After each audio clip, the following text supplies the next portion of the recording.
We are live. It's Reseller Wakeup, episode 94. It's Wednesday, the 18th of March. Wow, March is almost over. Gonna be over before we know it. What is going on, everybody? Hopefully the Gilmans will be on today. I've been talking back and forth with them. They're supposed to be on. Oh, Dude, you got all electronic sounding. who I did? You did, yeah. Okay. Is it better now? Say, like, talk for a minute. I don't know how I sound. You're blacked out, and you're weird for me. I don't know is he weird for anybody else? Yeah, You definitely sound like T-Pain. Yes. I can see him now, but his voice is wavering. Yeah. Huh. I don't know. Maybe it's my internet or something. That's That weird. sounded better. But yeah, the Gilmans will be on shortly. I don't know what time they're going to be here, but yeah, looks like, I think it was just my internet. Had a little fart. Okay. What's going on, guys? How's everybody doing this fine morning? Pretty good, pretty good. How are you? Great. Good. I woke up early today. I was up at 3 o'clock just getting things organized. I fell asleep really early last night, though. I probably passed out at like 8 o'clock. I was dead.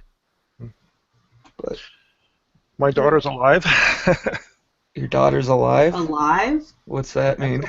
Oh, you didn't see what I posted yesterday, or? Did you post it in the Reseller Wakeup? It was here during your show. Oh, I didn't see it. Oh, okay. Yeah, she had brain surgery number 4. Oh my god. Oh. Yeah, That's no, right. I totally missed that. Yeah. Most people don't survive one aneurysm, and she's had 4 now. What? Wow. Oh my god. How old is she? Holy cow. She's, 40? She was born in 71, so what would that make her? No. 40, She's 43, 44? 43, yeah, in May of 71, so. Wow. Oh my goodness. Yeah. It was a rough day at the hospital. Well, she's okay. Yeah. much rougher for her than for us. Yeah. That's crazy. Yeah. I'm just so glad she's even home already. They only kept her one night. For brain surgery? Yeah, one night. One Good night. Lord. So it's just at that point where she's like, oh, well, she knows what's. Yeah. The first She's been through this a couple times. The first 3 times they went in through her thigh, all the way up into her brain. And this time they went in through both of her arms. What? Yeah. Oh my goodness. Yeah, I couldn't imagine. They put little metal loops up in there to squeeze it off. Oh my. They put 20 in this time. What? Jeez. She had about 10 in her head from the first 3 operations, but they put about another 20 in this time. So I'm just hoping that she survives me. My hubby's uncle, he had an aneurysm, and everything worked out so perfectly, basically. Like, his wife woke up, realized, because he tried to say something and realized something was wrong, and immediately called 911, and they life flighted him to see it. I mean, everything fell into place for him. Yep. And now that was a couple of years ago now. Like 2 or 3 years ago now. And now I guess it's been longer. But anyways, he's started having strokes. Like, he had a small stroke and didn't know it, and then the next day he had a bigger, like, a stroke, and then the next day he had like 2 or 3 small ones. Wow, at the hospital, though. He had them, like, at the hospital. Like, he realized what had happened the next day. You can't find a better place to have that than there. Right? You gotta have it, yeah. Yeah, he had, like, I'm pretty sure it was 3 small ones while he was at the hospital. Wow. So, yeah, that's such a scary, scary process, the aneurysm thing. I couldn't imagine. Oh, my gosh. So is there, like, some kind of health issue that makes it more likely to have them keep happening, or what? I don't know. Just her blood pressure is usually pretty high, so she's on 3 different kinds of medications for that. And I think just the fact that it skyrockets every so often it pushes on the arteries or whatever's in the brain, and it puts too much pressure on those links or loops or whatever it is they put in there. So she has goes she in. not had any strokes yet? No. No, I mean, sorry to say yet. Yeah. She goes in every 6 months to have it looked at. And that's how they found this again, that it was starting to bulge out again or leak again. And that's why they put her in. So you got to get those 6-month checks. Oh my goodness. Yeah. That's insane. Yeah. I'm like the opposite. I'm the dude that never goes to the doctor for anything. Yeah. I couldn't imagine having to do that. Just being monitored all the time. No way. So anyway, away. Sorry, I didn't mean to put a downer on this. No, it's okay. That's not a downer. I mean, that's awesome. You gave awesome news. Not she's alive. Yeah. I know, but it's just the way you said it. I was like, what? Oh. Yeah. Sorry. I mean, we try to pay attention to the chat, but stuff gets missed all the time. Yeah, that's all right. Yeah, but hopefully, Gil Money is going to be on today. Cool. Like I said, I was going back and forth with them. They said that they would be coming on, but who knows? That I guess they were on the Toadcast last night, and who knows how that went. I fell asleep. Yeah, I gotta play that back and listen to that. Did it get pretty raw? I don't know. I fell asleep before it even came. I was passed out last night. I woke up and I fell asleep, and my kid, she was still awake, and so I woke up at about midnight and she was passed out on the couch. I was like, oh jeez. Yeah. But, oops. Yeah. I was in bed before 9 o'clock last night. Yeah. I think last night was just I thought I was the only old person here. Dude, I could sleep probably 14 hours a day. Oh, not me. If I go to bed, I could. Like I said, I woke up at 3 o'clock this morning and I felt like I slept for an entire day. I was just like, oh well, at least I got time to get up and do some stuff now. But yeah, I got a bunch of cleaning done and just organizing and stuff. Trying to get my listing caught up too, staying on top of it. I mean, it's caught up, but just staying ahead of it, making sure that I keep on going with it. But it's tough right now. My sales have finally picked up. Really? Yeah, I got the buy box for a couple of different items, and boy, I tell you, as soon as you get that buy box, they go out the door. Oh, I know. Yeah, you always know when you hit the buy box on something that you have 4 or 5 of. Yep. Or more, multiple items, because they all just sell back to back. Yep. Boom, boom, boom, boom. Yep. Mm-hmm. Yep. That's why everybody's trying to figure out the Amazon's algorithm for getting the buy box. Yeah. Because it's such a big deal. Yeah. To get that buy box. It is. Yeah. Yeah. I don't think anyone's ever figured it out though. No, nobody really knows, but I mean there's a lot of good ideas, Yeah, they're some of the repricing software out there is really good at keeping track, and but I mean, if you've got 100 people on a listing and 25 of them are using a repricer and they're all competing for the buy box, it's I mean, only one person can have it. I mean, you might have 10 people with the same repricer all on it at the same time, and it's it's impossible to just know all the time, It would honestly not surprise me to find out that there's some guy sitting in his basement, that's the one that chooses who gets the buy box. You know what I mean? He's got his little list of what he looks at, and he's like, oh, you. Yeah, I'm going to go ahead and say that I would be absolutely shocked and dismayed if I found out that was the case. It would not surprise me.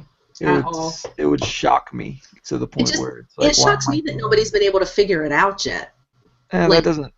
It does. It shocks me. No, that doesn't. I mean, it's the same thing as Cassini. You can't figure out unless you actually get the code and get somebody to look at it that knows what they're looking at. There's no way you can guess. I mean, there's too many things that are variables. Like, yeah, too many variables. Hmm. Yeah. But it's not all about price, though. That's for sure. I mean, I No. was looking at a bunch, like when I'm on Profit Bandit, just scanning stuff. I see stuff all the time that's like, why does? Okay, so this guy has the buy box. He's selling this thing for like $45, and then there's like 10 people on it for $20 or less. Mhm. But the guy with the buy box, or this dude still has the buy box, and Yeah. there's a lot that goes into it. I think it's mostly to do with the quantity of items, the consistency Yep. of your listing, like how often how long you've been on the item. I mean, if you sell,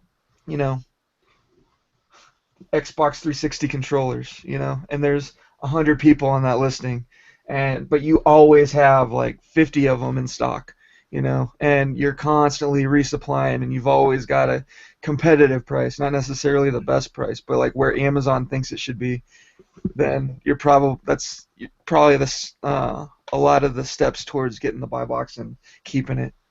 But The two items that I sold out of today, 7 competitors had it at $49.99 with free shipping, and I went in at $49.95 with Prime, and I sold them out right away.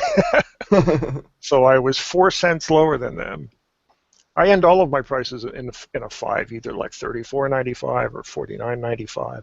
But because I know a lot of people end their prices with 99, so I'm always going to come in slightly better. And yeah. my ad will be on top of theirs, unless they have software that puts it into a downward spiral. But I don't go into that. I mean, if they beat me by a penny, then I just let it go. Mm-hmm. But I like ending in 5 because I know a lot of people end in 9. I don't end in anything in particular. I mean, a lot of my stuff is just like $10 or $20. I mean, I don't. And then there's stuff that's like $19.95. Yeah. It just I don't really pay much attention to like what my price looks like to people. So Okay. it's just whatever. I mean, if somebody's at $9.94, then I might go in at $9.95 just to just be just above them. Yep. I mean, I do pay attention to all that, but I don't know. I don't try to. That's pretty much how I do it. I tend to end all my prices in 5, 7, and 9. Yeah. 5, 7, or 9. Yeah. Okay. I mean, I'll do $12.50 on items. It just depends. It depends on what everybody else is at. Mhm. And if I'm the only one on, it doesn't really matter what I'm selling it for. So then it's just like even price. And if it's anywhere near $30, then I'll just put it up for $35 Mm-hmm. Okay. when I'm sending it into FBA. That way, non-Prime users get the free shipping. Yeah. And I do there's that too. Yep. a lot of stuff that sells for that. Mm, And I see all these people. It's like, oh, $34.95, $34.99, $34.98. It's like, what are you doing? Just put it up for $35. Somebody's going to be a penny off from the Prime. Exactly. If mine is above like 25 or higher, then I just put it at 35. Yeah. Anywhere between 25 and 34, then I put it up for 35. Yeah, the one price I never use is $34.95 because I know that for another nickel they can get free shipping from Amazon. Mhm. So I put it at 35. Yeah. Exactly. That's probably the only flat number that I use actually is 30. Me too. I will do $35, and that's the only like 00 number that I'll use. Me too. Yep. That's funny. I never thought about that, but yeah. Yeah. I use flat numbers all the time. Like I said, it just depends. Yeah. I don't really pay much attention to my pricing, and I don't try and like make it scientific or anything. I just take a glance, see what everybody else is at, and then decide if I want to try to beat them or not. I mean, if I pay, like I sold another VCR yesterday for $400. It was like one of those DVD VCR recorder combos. Oh yeah. Super high end, but I sent it into FBA. Everybody else was at $299. I was like, screw that, $399. And yours sold. And mine sold. Yeah, there were like 7 other offers, and mine sold. Wow. Was yours the only Prime? I don't even. I assume that it had to be. Okay. I don't remember. I just. Let's see if I can find this listing again. Don't you love that though when you're $100 more than somebody and yours sells? I know. I love I it. love that. It's like, oh, look at that money you left on the table. Yeah. It could also be that their feedback was a lot worse than yours.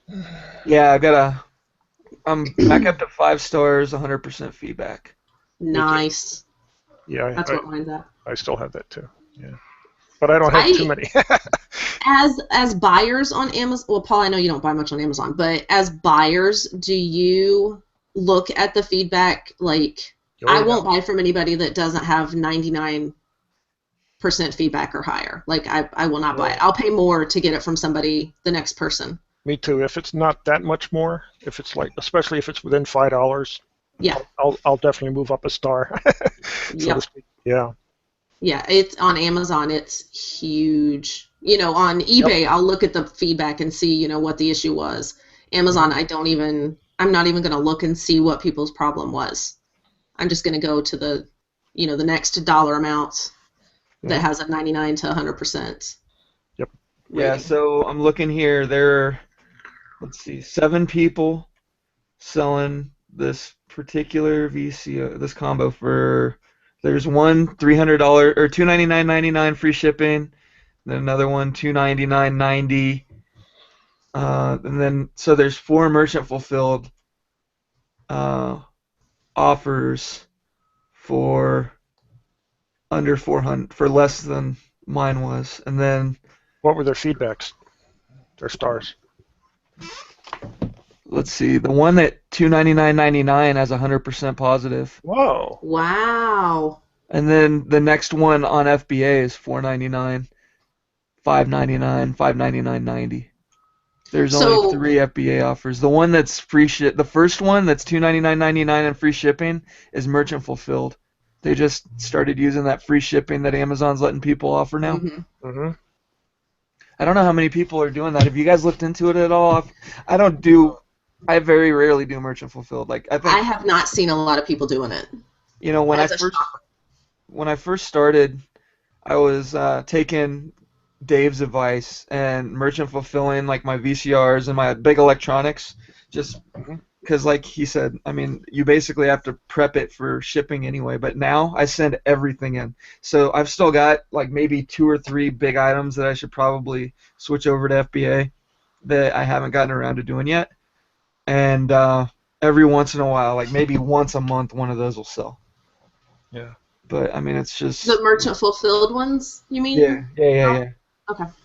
And then there are a couple like hazmat liquid type things that I just don't want to send into FBA. Like I bought a bunch of hot sauce when I was getting my receipts to get approved for grocery. I went to Walmart and I found this like end cap of hot sauce for the little 3-bottle gift packs for $1 each, and I bought them all, and there were like 50 of them there, and I think I only have like 20 left.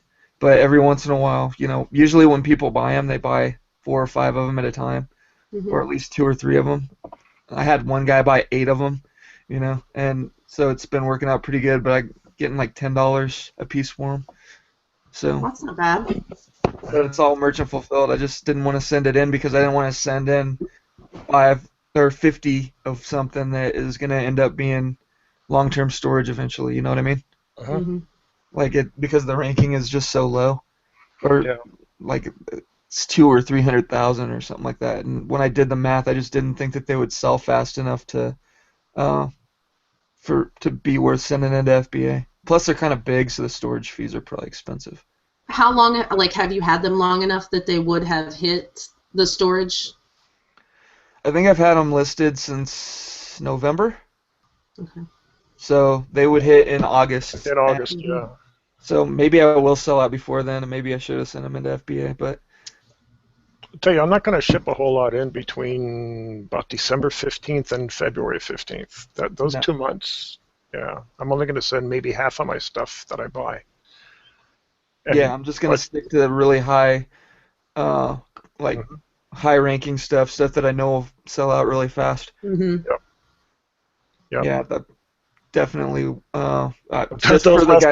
Just for everybody who doesn't know, if you're kind of new to FBA or you haven't been paying attention to some of the stuff that some of the changes that have been made recently. FBA has this long-term storage fee, and everybody who's been on FBA for very long knows about it. But after a year, you get charged for multiples.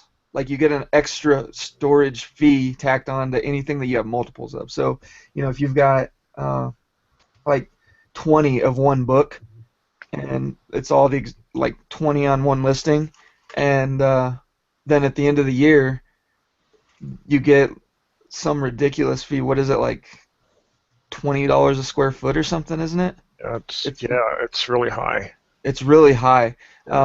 Yeah. They calculate your store, like how much space it's taking up, and then they give you like this. They charge you a lot extra for having that stuff in there because it hasn't sold out. But they just changed that to every 6 months. So they're going to start doing every August 15th and February 15th. Yeah, August 15th and February 15th. Anything that's been in their warehouse for more than 6 months will get that long-term storage fee tacked on. So if you want your stuff to be there for Christmas, it's a good idea to wait until after February 15th so that it doesn't get tagged on August 15th for long-term storage. Right. Yeah. Guess I could have said that better. If you want it to be there for Christmas without incurring any long-term storage fees, then wait.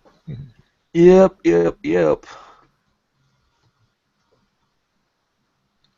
Michael Fisher. I look like I'm producing my show from a long storage. Yeah, that's kind of the inside joke of the show. I mean, it's like I can't clean this place up too much because it's been a mess since the beginning, and that's kind of the point. Your stuff is constantly like it's different. Yeah. That's what I said. If you paid attention, you'd see that the stuff in your room rotates. Yeah. It's not always the same stuff. Yeah. No, it's not a collection. Some of it is, like, you can tell the collection stuff, but, I mean, this is my office, so, the Hulk is part of my collection, the video game stuff in the corner, but, I mean, I've said it since the beginning of the show. I'm not the guru. I'm not the reason why we started doing the show. It's just on my channel, and I'm just the one running it, because I'm the only one that, out of the group, basically, of people that's always here, Everybody else is busy, and I just make time to do the show because I think it's important. And we try to have people on who are the gurus, like Ronnie. There's one of our gurus. He doesn't talk very much, but he doesn't working. like that label. He's rocking the moving tape right now and getting stuff packaged. So I ain't no damn guru. Developers selling on different platforms to make money. That's it. Yeah, I mean that's what we all do, If I knew it all, I'd be making a lot more money. That's right. Yeah, we're not gurus. We're just resellers. I mean, we've been doing this. Everybody on this panel's been doing it for a long time. And we've all been the people that we have on. We've got people that just started yesterday. I mean, I've had guys on that were like literally starting their first Amazon shipment who had never sold or who hadn't sold anything on eBay for years, and then I have people on that are doing hundreds of thousands in sales a year. It's some working hangout. Hey, Ronnie, does the map in the globe behind you mean that you sell internationally? You know what? The map. We got that map somewhere. I don't remember where. But we started the thumbnail different places we're going to go to. Oh, okay. Next year, I would like to go on an African safari. Cool. That's Nice. one of, the goals. I mean, we'll see if it happens, but that's somewhere I'd like to go for like 3 weeks. Go to like Kenya and Tanzania, maybe Rwanda, and just go away. It's a good motivator to have that in your office, though. Oh, I mean, places that you want to go. You see it all the time. The globe we picked. I mean, it's just stuff we picked up. Yep. The globe we picked up. I mean, last summer. Yeah. I love globes, especially old ones. Pretty cool. I mean, it's not worth much, but it's like that mid-modern design with the base and everything. Mm-hmm. Yeah. I love Some of stuff them like light that. up. Yeah, I've got a light up talking Leapster globe that's pretty cool. Yeah, we got another one over there. There's globes everywhere. Do you sell those, or do you just collect them? This just hanging out. Pick up like a yard sale for a buck or two and chill. There's Yeah. something about a globe, though. Yeah. You know. Yeah. And they have some that have raised areas for the mountain ranges and stuff too. That's pretty cool. When they're raised, you mean? Yeah, you know, they have bumps where the mountains are on the Yeah. globe. Yeah. Yeah, I like that. Top Oh, of I Africa. don't have that. Like the ones you get in school. Yeah, exactly. Yeah. Those are pretty sweet. Yeah. My kids like to, when we're doing, you know, a geography unit, I think their favorite part of it is the fact that they get to get the globe down and, Jake, that's gross. That's their favorite part is, you know, finding the place on the globe, and, you know, they'll put a finger where we are and, you know, a finger where the whatever place we're studying at the time is, and just, you know, see how far it is, and Yeah. easily Yeah. So Sam is training for a 24K marathon. Wow. just saw that. Yeah, that's crazy. I hate running so much. The Yeah. Army totally ruined me for running forever. That's exactly what John said. That is exactly what he said. He's like, the Army has completely ruined any enjoyment that I got out of running. Not that I ever got any enjoyment out of running. I mean, I was always pretty good at it, and you know, I mean, I can run. I can still run. You know, just training, staying in shape. You can running is not something that you lose. You know, you can keep doing it, but I just couldn't imagine trying to do like a marathon or something. It just would not be fun to me. Yeah. I run if something big is chasing me. That's about it. Yep. We just had a brand new YMCA open up.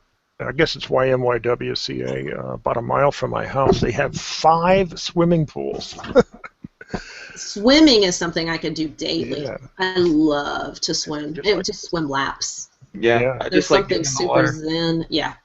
The water is that's my thing. Luckily with what John does, we are always on a body of water. You know, power plants are always on a big lake. So no matter where our project is, we're always on a big body of water, so that's awesome. They need the water for cooling, I guess, huh? Yeah, they use it for the cooling stacks. Yeah. The what stacks? Cooling stacks. Cooling stacks, yeah. Yeah. It's nuclear plant. No, not only nuclear. Coal and steam plant, powered plants still have cooling. Okay. I didn't know that. I was with you. I thought it was only nuclear plants that had to have the cooling, you know, because that's how they keep everything from exploding. But it's the other ones do too. Yeah, The coal burners, the coal burners and everything do. When we go down to the shore twice a year for our little vacation, we go past a big plant in Philadelphia. I don't know if it's got those huge stacks. I don't know if it's nuclear or one of the others. But The stacks are, you know, that's where the release basically. They're just for release. a lot of white smoke coming out of it. And if you see the stuff that you see when it's pure white like that, that's a good thing. That means that it's clean coming out. When you can't see, when you just see a haze, like the air looks shimmery, that's the dirty, nasty stuff, the stuff that, you know, kills you. But when you see the big poofy white clouds, that's the good, clean air. People always, because like when you do like scrubbers, they call them scrubbers, when they you can go into the old power plants and they'll update them and make them burn cleaner and stuff. And once you finish that project, you get those big white plumes coming out of them, and people are always like, I thought it was just to be burning cleaner, you know, blah, blah, blah. And it's like, it is. It just, you can see, you know. Yep. People always complain about that. And I'm like, So- no, that's the good thing. So Michael Fisher had a pretty good question. What's the optimal average sale per item amount to make a living selling online? Not There what you is think. no optimal amount. I mean, honestly, I know people, like, for me, when I first started doing this, my average sale was probably like $10 or $15. But, you know, when you're doing 20 or 30 sales a day, or even 10 or 15 sales a day, you know, I mean, if you're working full time and you're doing this on the side and you're making an extra $150 a day just selling smalls, and everything that you ship out is stuff like this that you can put in a padded DVD mailer, a small box. It costs you $2 to ship the item. Then your profits are pretty good most of the time, depending on what you're trying to do. I think the margins are more important than the average price per item. Like it just depends on what you spend on this stuff. I mean, depends on your niche. I mean, if you ask Deb or Danica or Bill, they're going to tell you something completely different than what I tell you, or Ronnie. Mm-hmm. It's all about your business plan. What do you think, Ronnie? That's the everybody's business plan is going to be different. Mm-hmm. Everybody's going to find different stuff in their area. Now, you can make a killing if you have like those Goodwills that have like dollar days or whatever it is. I mean, you could pick up a shitload of clothes at $1 each, list them anywhere from like $13 to $30 because that's a lot of what's there, and you could make good money just moving, just running just clothing, and unfortunately, I ain't got no damn Goodwills that do that, so I have to focus on, higher selling things. I mean, our average is probably 50 to 60 most months, and that's where I'd like to be, but I work at it, and it took a while to get there. I mean, in the beginning, it wasn't there, so Mm-hmm. And 50 to 60 sales per month. $50 to $60 per sold item. Average sale. Okay. We sell about, on average, 200 things. I mean, our average month's about 10,000 on eBay gross sales. So. Wow. The higher your volume goes, the lower your sale price can go. Does that make sense? Like if the higher your volume, the more the more you're willing, the more you're shipping out or selling or whatever. The higher your volume, the lower your price per item can be, because you're kind of making up that difference. And what your livable income is going to be completely different from my livable income. Like, I don't see how people live on less than 6 figures a year, to be honest. It's like, I remember when we had to do that, but now it's like that's where I'm comfortable, I guess. Yeah. I mean not trying to be nasty or whatever, but some people can live on $35,000 a year. Yeah. That terrifies me. Like, and less. Holy crap, Danica's balling. Yeah. Well, no, I mean that terrifies me. But there was a time when we did live on less than that. I mean, God, when John was in the military, I mean, come on, you've seen those paychecks. Yeah. They're nothing. And he was airborne air assault, so he had bumps in pay, and it was still like, oh my God, Yeah, I made I could live on 35, but it's rough, I mean, I'm sure I could, but you have to lower your standard of living and live on mac and cheese. Right? Lots of mac and cheese. That's potatoes. The thing. It's just where you're comfortable at. Mm-hmm. A lot of resellers, they cut back when they become resellers. Yeah. Oh, I'm not going to have cable. I'm not going to have a car payment. I'm looking at getting another truck, and I'm not looking at getting a cheap truck. I mean, I want to, I don't know. I work my ass off. I want to enjoy it. I want to have nice things. I mean, we're looking to build a house. I mean, I ain't reselling just to get by. Right. I'm not looking to be able to make it on $30,000-$40,000 a year. But I'm looking for a while to get here. It didn't happen overnight.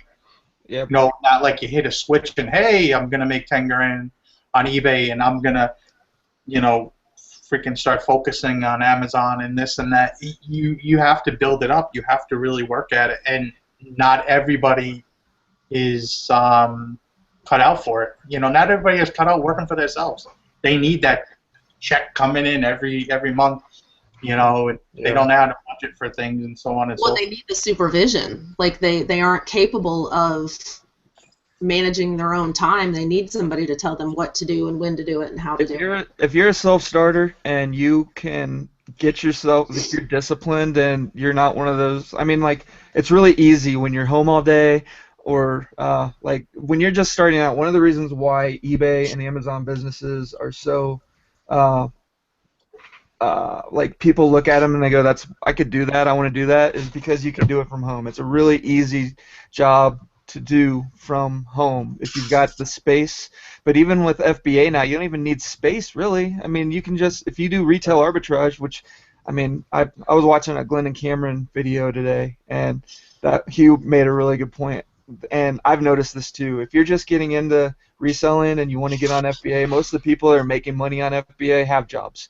You know, they're doing it as a second source of income. They've got a backup. They've got They've got a retirement. They've got something where, you know, they're just basically plowing the money, plowing their profits back into inventory until they get to the point where they can start drawing a paycheck. With eBay, it's a lot easier, especially like with the Goodwills in my area. You know, where you hear me talk about it all the time. You know, I'll go and fill up a cart full of dollar suits and dollar shirts, and you know I'll have dollar jean day where I go and like last time they did that, I think I walked out with 30 pairs of Levi's and Lucky's and Sevens, and you know just like all these designer high-end jeans for $1 a pair. I know I'm gonna get anywhere from $50 to $30 for, you know, and you know that's when you've got access to that kind of stuff, then it's really easy to do it on a shoestring. But you know, if you're more like Ronnie, then you probably got to build it up. It's going to take time before you can start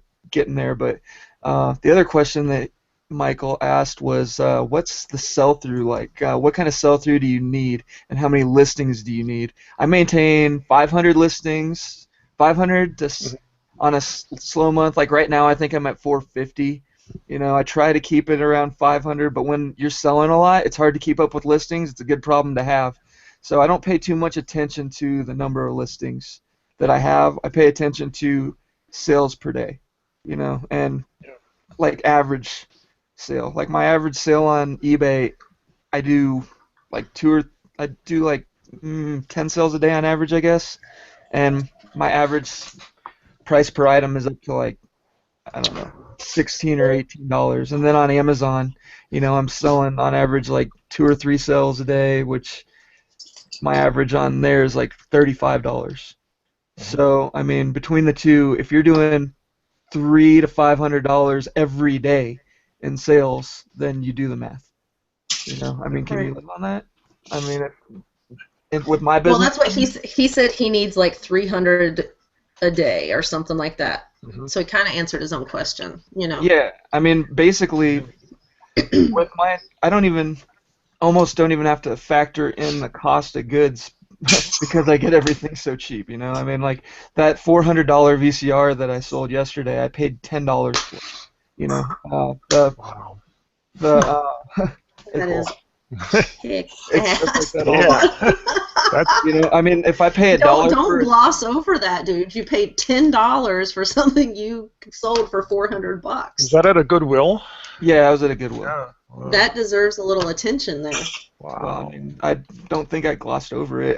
I mentioned it, but you know, I'm not here to brag about it. I'm not making a haul video or you know, check out my sales video. None of that. It was just like you said it in passing, and it's like, hold on, that's. But you know, like stuff like that. When I sell a $400 item on Amazon, that raises my average price per item quite a bit.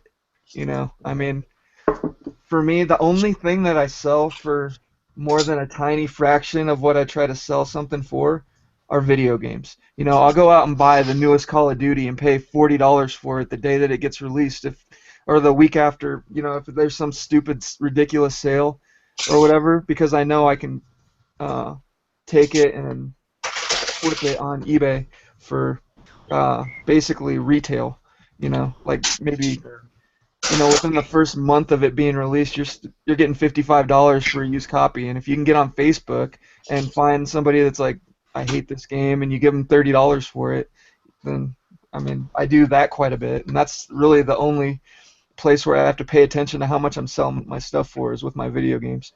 But everything else that I sell on eBay, it's all pure profit. Almost. You know, I mean, $10 is about the most that I'll pay for anything besides a video game. and most of the time it's $1 or $2. But if I'm like Ronnie was saying, I've got dollar days at my Goodwills. If I'm filling up a cart with clothes, it's all dollar shirts and dollar jeans, and every once in a while I might find a coat that's like a $20 coat. I'll pay, you know, uh, pay up for that kind of thing. But I mean, I don't do retail arbitrage. I don't, not a whole lot. Every once in a while I dabble, but I mean, I don't feel like for just the reason that I mentioned before, I don't have enough. Like I'm not making enough where I can just plow everything back in and make 20% on an item and be okay with that and have that be part of my business plan. And there's so much $10 stuff that I can sell for 80, 100, $500 out there that that keeps me going. Mm-hmm. But I mean, my sell-through rate. What's your sell-through rate like on eBay, Ronnie? Usually it's right around, the last few months it's been right around 25%. This month it's creeping up. We tweaked it a little bit with prices of stuff that wasn't moving very well and everything. We might hit 30% this month, and Nice. that's about where I want to be with clothing.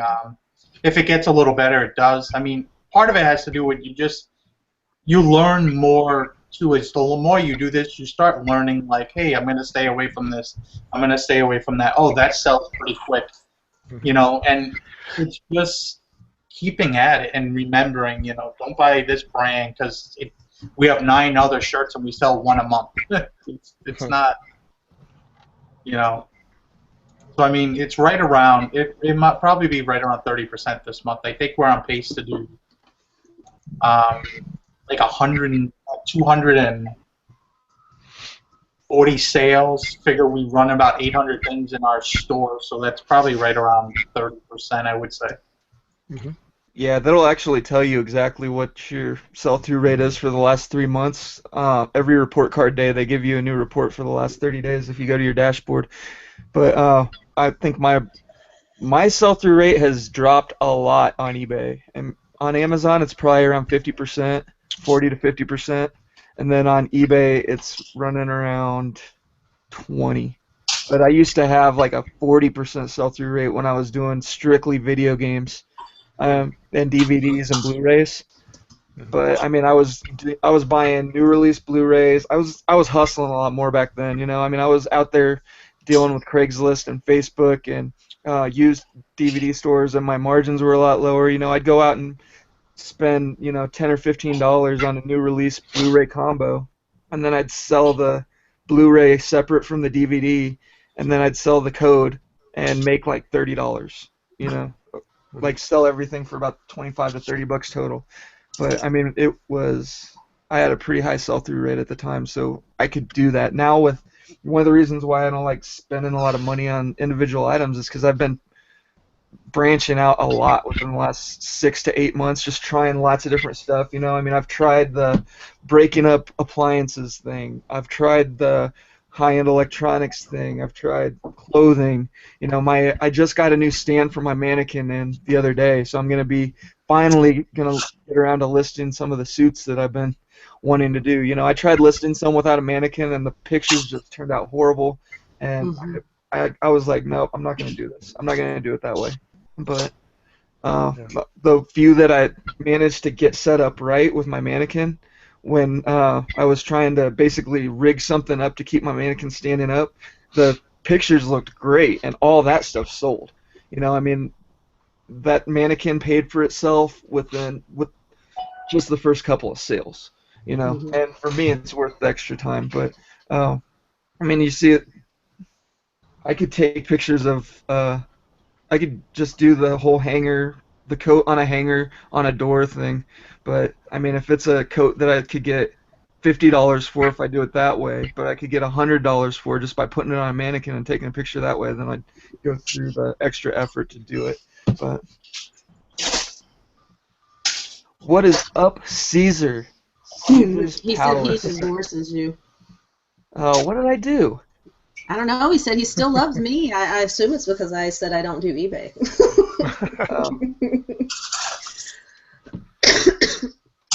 He's probably. 50 Shades of I don't know. He gets mad at stupid stuff. Grey. Yeah, so Michael, when it comes to your gross sales, I mean, 5K, it depends on your plan. For some people, 5K in gross sales means, 3 grand in your pocket.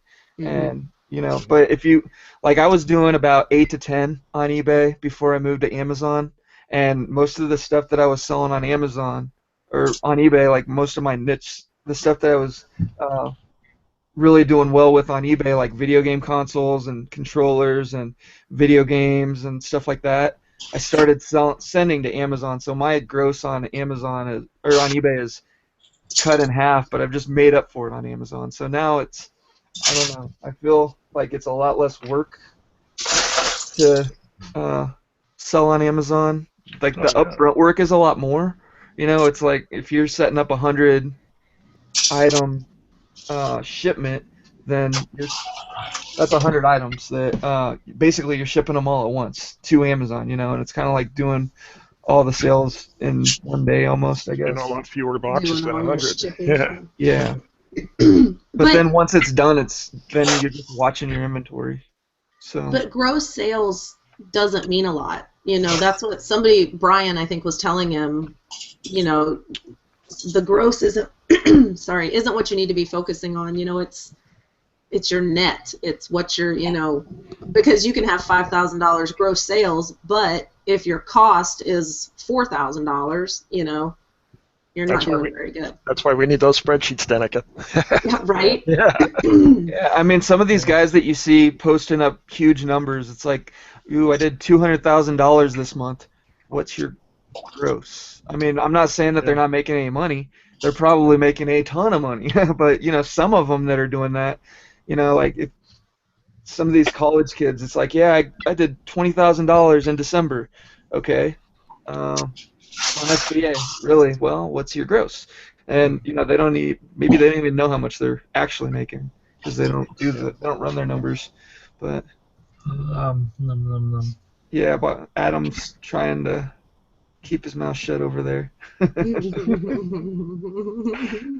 Yeah, I totally don't know what you guys are even talking about. You freaking nerd. Because you don't pay attention. No, but then I don't have my attention this morning. Sucks to be you guys. No, it doesn't. It never sucks to be me, I'll tell you that right now. I have an awesome life. Yeah. Always good to be me, Adam. Oh, hey, Paul. Yeah. Look at what I bought for $16. Condenser mic? Oh, I couldn't tell what it was. What brand is it? XL. The same one as yours, I think. No, I got a Yeti. No. This thing only goes for like $60, $70. Where'd you find it? A pawn shop. Nice. Sweet. Yeah, I found another Yeti for $70 if you want one. Nah. I'm not even keeping that. That's getting sold. Oh, really? Well, you should because you sound like crap. Yeah,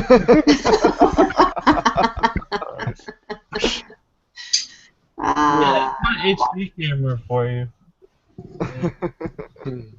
Yeah, my GoPro's still sitting here unused.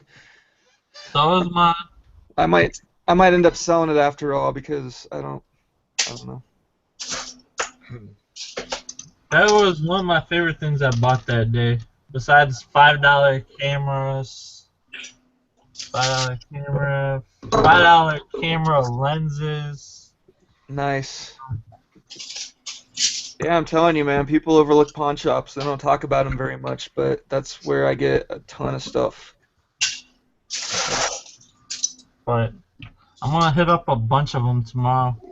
Yeah, Goodwill and garage sales are better for like dirt cheap stuff, but pawn shops for stuff where if you know what you're buying and you know what stuff is worth, it's good.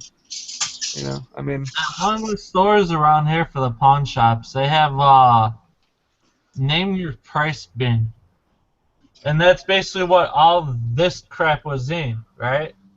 I told them $5 on this, $5 on this. Have a nice day. get to know some of those guys, and the entire store is a name your price bin.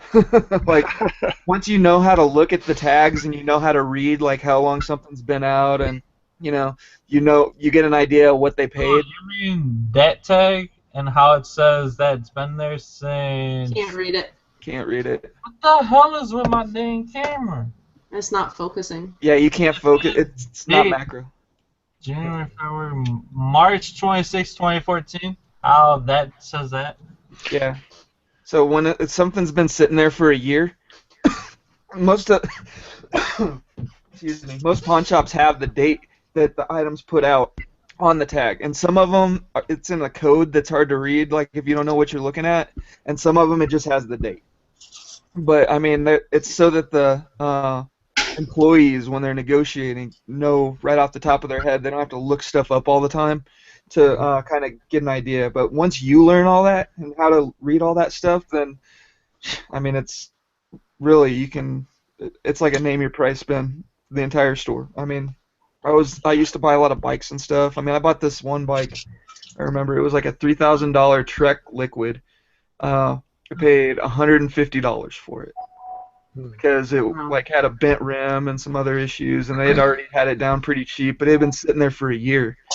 Gave them $150, went and spent like $300 getting everything fixed, and then went to sell it online, and of course the cop showed up, the first person to show up to buy the bike. They're like, "Yep, it's stolen. We're gonna have to take that." I was like, "What?" What? Yeah, I showed them my receipts and everything, and they're like, "It's stolen. You can't sell that." And then there was nothing I could do. I was pretty. When we Yeah. go down to the beach for the So summer, I'm gonna go to the pawn shops because you guys make me want to try pawn shop stuff. But yeah, But I'm just mentioning that because that's the big thing that you have to worry about with pawn shops, like high-end electronics, like basically anything with a serial number. You should kind of know what you're doing when you're dealing with that stuff, because I mean, if it comes back stolen and you try to sell it, you can get in trouble. So, Is there a way to find out?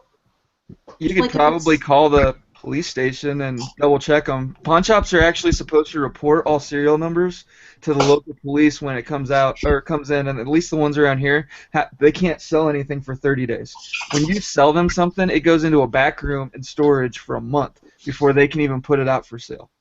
And in that Really? month, that's supposed to give the police time to run the serial number, make sure it's not stolen, have time to so that somebody can report the item stolen, that sort of thing. But Oh, yeah. I didn't know that. So I mean, you're supposed to be protected, but like I said, if the price seems too good to be true or whatever, then definitely double check that, and just pay attention if you're buying something that's really expensive. Oh, I actually bought another PS3 that was broken. Yeah, I bought the other day. I went in and I picked up 2 Xbox 360s and a PS3, all broken. And the only thing I had to do was one of the Xboxes needed the drive fixed, like it had a stuck tray. And I mean, I've shown Adam how to do that, and if Adam can learn in 5 minutes how to fix a stuck drive tray, anybody can. It's like one of the easiest fixes. Period. I mean, it's basically like a rubber band inside the drive. You just have to know how to take everything apart. But I think I paid like $100 for all 3 of them. Nice. I paid $40 for this one. I have it plugged into the HDMI and it seems to be acting up. So I gotta take a look and see what's up with it.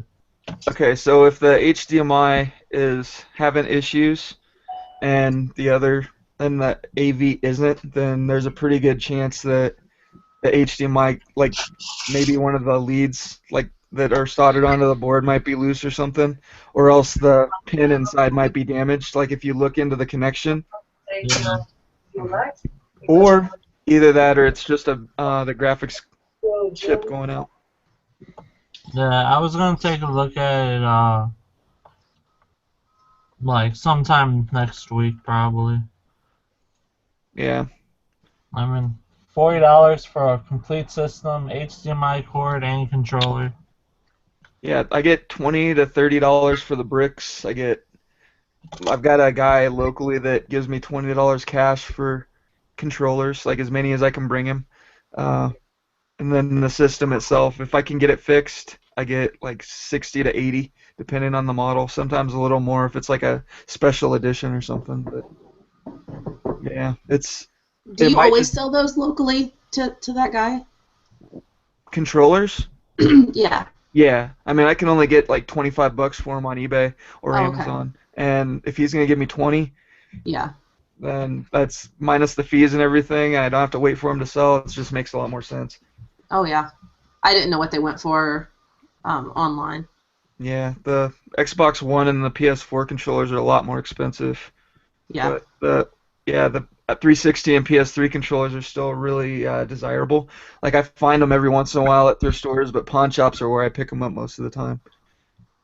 But Hmm. like I said, that falls into the category of stuff that I'm willing to pay up for. Like if I pay $80 for a PS3 that I know I can sell for 200, then it's Well, worth it. and they sell quickly, right?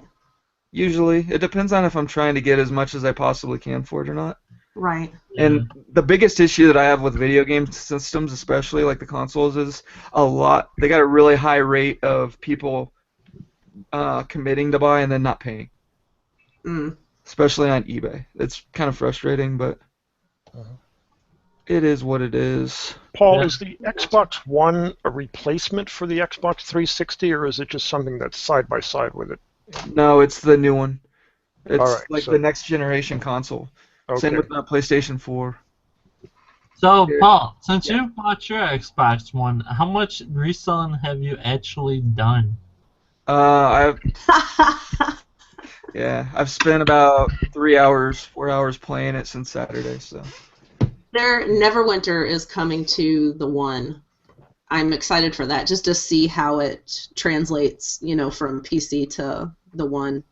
yeah, That's going to be cool. Well, it could be a flop, but I think it's going to be cool. yeah, yeah. I haven't been able to bring myself to. I haven't had time to play. I mean, guys, I joke about it all the time. How much I love video games, blah blah blah. That's why I was into them for so long anyway. But It's actually more fun to make money, right? it's a lot more fun to make money. Yeah, Yeah. and Who you know. needs money?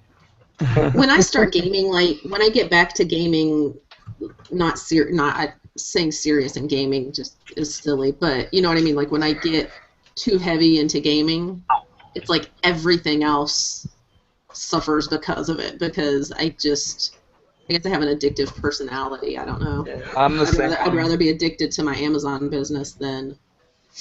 The only game I ever played from start to finish, outside of chess, was there used to be a famous game called Quake. Oh, I remember Quake. Remember Quake? Yeah. Yeah. Oh, I remember Quake. Yeah. Yeah, I was not a big Quake player. Yeah. But that was back in the UO days, I think. Yeah. Goes back a little ways. Yeah. But that's I don't- kind of what got me into reselling a little bit, because like I started getting into those MMOs, and I wouldn't even play the game. I would just like spend most of my time at the auctions, like That buying was stuff in the me. game to resell. When I Like, played, I I would- played WoW forever, and I would say 90% of my time was at the auction house buying and reselling stuff. I had a level 1 character on one server just as an experiment, just to mess around. I like begged for gold for one morning, and I got like 10 gold or something, and by the time I quit playing WoW, I had 3,000 gold on that character without ever even leveling it and stepping outside of the city. That is so funny. But that's what I would like. Same with UO. They'd do like I would just sit outside the bank and buy stuff from people and then resell it to other people. And I started selling some of that stuff on eBay and making a little extra money here and there too. And, Yep. yeah. Wait, but what's UO though? What is Ultima that? Online.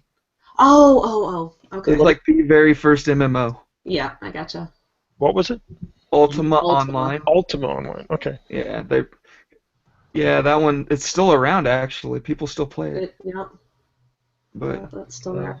it's not- I couldn't put together what UO was. yeah. Yeah, but once I realized that I could do what I was doing in the video games in real life, I was like, wait, what am I doing wasting my time playing video games? Exactly. Yeah, so, I mean, the video games are still fun and everything, but I would rather Granted, sell them there than are a playing. few people who actually make a living playing video games, but not that many. Yeah, I would like to be Yeah, in that very few. position, but, Wouldn't that be Yeah. awesome? yeah, I gotta, Just but you know, I I'd do get like so to- fat though. I'd be so fat. I do have my Elgato, and one of these days, I'm gonna hook this puppy up and start my Twitch and YouTube channel.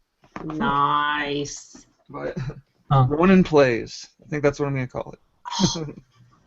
You have to let me know when you make it, Yeah, I'll because have I a would bunch of definitely resellers watch on. that. Oh Yeah, no, that I'll would get be- you on. You can be That playing would with be me. awesome. Yeah, run around and troll people with Kevin. We were doing Oh, that one night. God. It was pretty fun. Hmm. But yeah, sorry guys that the Gilmans didn't make it on. I haven't heard from them, so I'm guessing that they're I'm pretty sure they're hungover and not even up yet. yeah, they're probably just not awake. So I mean it is what it is. Next time we'll have them on. Eventually they'll come back around. So sorry I that we think it didn't have was them just today. bad But timing. Just bad yeah, timing because of the Toadcast last night. yeah, I forgot about the Toadcast, and I Mhm. mean I was asleep before it even started last night, and I woke up this morning like, I wonder if anybody's gonna be awake for the show today. But next, I'll find out what's going on with them. Maybe we'll get them on again next week. But you know, it is what it is. Maybe Friday. Who knows? We'll talk to them. But go check out the Reseller Wake Up on Facebook if you want an easy way to find the show. I know a lot of people get here through Facebook, so that's the quickest and easiest. I also post up the video on Sue.co. I don't know if any of you guys have checked that out. It's a new social media Yes. site, but they pay you back. They give back 90% of the ad revenue that they generate to the people, basically, based on like how much content your how much your content is generating, basically. So I mean, they've got some algorithm or something worked out where basically the more you do and the more people follow you and like you and the more people you get on the site and all that stuff, the more you make. But it's just another social It's media site. really cool. I've been looking more into it because Jake turned me onto it, and I've been looking more into it. And I actually think it's gonna be really cool. Yeah, I think eventually it's going to take some time, but eventually it'll be the next big one. And Well, then, now's the time to get in on it, though. You know, the fact that it's monetized or whatever, you want to get in on it before it explodes. well, it's always going to be You know? monetized, but yeah, the earlier you get in, the better off you'll be. So then, That's what I'm saying. Now that because it's a monetized thing that hasn't exploded, that's what I was trying to say. That's when you want to get in. Yeah. I think it's you going to can- be really cool. You have your link up, right? yeah, you can find in the the link. reseller. You can find a link to Sue in the description section of my video, just right underneath there. You can also find my Twitter at Resale Ronin. Got my the Facebook group link down there to the Reseller Wake Up. Also encourage you to check out the Reseller Society. That's another great group that Ronnie Hart's a founder of. Ronnie's got an awesome YouTube channel. Go check his out. I will go ahead and post that link up when once the video goes down. And please like, comment, and subscribe. If you have any suggestions for the show, any comments, anything, we want to hear from you. You can leave a comment in the comment section of the video after we go down, or you can go to the Reseller Wake Up and post up in there. You can hit me up on Twitter, whatever. I pay attention to all of it. But we appreciate the heck out of all of you. Thanks, everybody, for coming on, and we will see you all Friday. Ooh, Bitcoin. sorry.